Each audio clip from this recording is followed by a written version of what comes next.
अस्सलामुअलैकुम। आज का हमारा टॉपिक है निमोनिया। निमोनिया क्या है? Inflammation of the lungs parenchyma cells. Definition: it is an inflammation of lungs parenchyma example caused by microbial agents. ये इन्फ्लेमेशन ऑफ लंग पेरेन्काइमा है जो कि किसकी वजह से होता है? माइक्रोबियल एजेंट की वजह से। Second, it is usually associated with increase in interstitial and alveolar fluid, जिसमें इंक्रीज हो जाता है इंटस्टिशियल और alveolar fluid. Pneumonia is sixth common cause of death for all ages. से निमोनिया में जो कि अलवेला में फ्लूइड इन एयर सैक्स हो जाता है।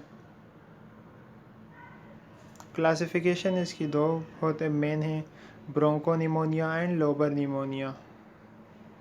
ब्रोंकोनिमोनिया क्या है? Bronchopneumonia tends to be scattered throughout the lungs, ठीक है, पूरे लंग्स में फैल जाता है। The disease is usually a result of the spread of infection from the upper to the lower respiratory tract, most common caused by the bacterium Mycoplasma pneumonia, Staphylococcus fauciens और Streptococcus pneumonia। ये basically किसकी वजह से होता है कि upper respiratory track के infection की वजह से लोअर रिस्पायरेटरी ट्रैक में आ जाता है बैक्टीरियम से। ब्रोंकोनिमोनिया में क्या होता है कि अल्वेलाइज में इन्फ्लेमेशन हो जाती है, फ्लूइड भर जाता है, हाई रिस्क पॉपुलेशन में। इसमें सिम्टम्स क्या होते हैं? रिप्रोडक्टिव कफ उसको होते हैं, प्रूलेंट स्प्यूटम आ रहा होता है, डिप्सनिया, शॉर्टनेस ऑफ ब्रेथ इसको हो रही थी, एंड रिगर्स यानी कि राइज ऑफ टेम्परेचर इसका हो रहा है, जैसे शिवरिंग भी हो रही होती है और कोल्ड भी महसूस कर रहा होता है, और प्लेरेटिक पेन भी इसको हो रहा होता है। Lobar pneumonia. Lobar pneumonia occurs in one part or lobe of the lung। Lobar pneumonia क्या है कि लंग्स के एक पार्ट में या एक लोब ऑफ द लंग में होता है। A severe infection of one or more of the five major lobes of the lungs that, if untreated, eventually results in consolidation of the lung tissues। क्या उनको सही तरह ट्रीट ना किया गया तो कंसोलिडेशन हो जाती है लंग्स टिश्यूज़ की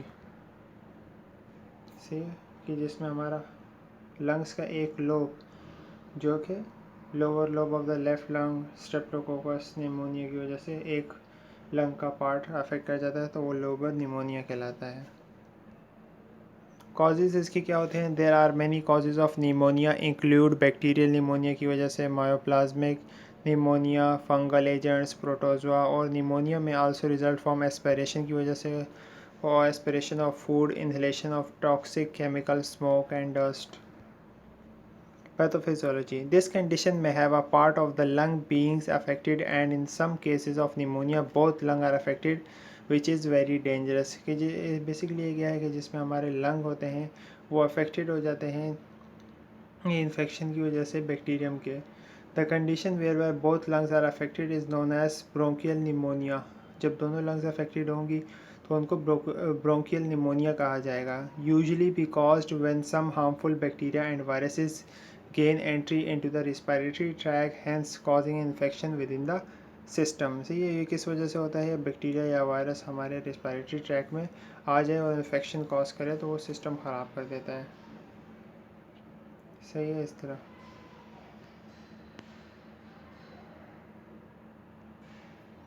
रिस्क फैक्टर्स क्या हैं? एज बढ़ने के साथ साथ आ हिस्ट्री ऑफ स्मोकिंग, अगर स्मोकिंग करता है, prolonged tracheal inhibition, prolonged bed rest and immobility, ज़्यादातर बेड पे रहता है और मोबिलिटी नहीं करता, क्रोनिक डिजीज़ है, उसको कोई HIV है, human immune virus. Clinical manifestation sign symptoms क्या होंगे? रैपिडली राइजिंग फीवर होगा उसको, रैपिडली स्वेट्स होंगे, चेस्ट पेन होगा, टेकिपनी होगा, कफ एंड स्प्यूटम प्रोडक्शन ज़्यादा होगी। सिस्टमेटिक में हमारे हाई फीवर और चिल्स होंगे, स्किन में क्लेमनेस, ब्लूनेस होगी, और लंग्स में कफ विद स्प्यूटम और phlegm, shortness of breath, pleuritic, chest pain और हीमोलाइसिस। मस्कुलर में फैटीग होगा और एचेज होंगे, जॉइंट्स में पेन होगा, गैस्ट्रिक में नोजिया वॉमिटिंग, हार्ट में हार्ट रेट बढ़ रहेगा, वेस्कुलर में लो ब्लड प्रेशर होगा, सेंट्रल में headache, loss of appetite, mood swings. Diagnosis क्या कैसे करेंगे? इसकी फ़िज़िकल एग्जामिनेशन करेंगे, इसकी चेस्ट एक्सरे करेंगे, ब्लड एंड म्यूकोजा टेस्ट करवाएंगे। कॉम्प्लिकेशंस क्या होंगी? Pleurisy, inflammation of pleura, lung abscess, blood poisoning. Medical management क्या होगी, may need admission in hospital if patient has high fever, shortness of breath और in shock. अगर patient को hospital में admit करने की ज़रूरत है, अगर उसको हाई फीवर है, शॉर्टनेस ऑफ ब्रेथ है और शॉक में है।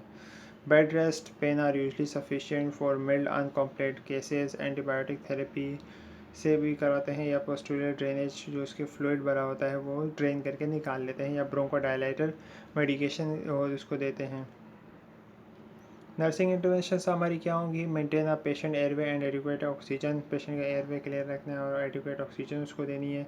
Remove secretion by gentle functioning, सही जो सिक्रेशन होती है वो सही तरह रिमूव करनी है।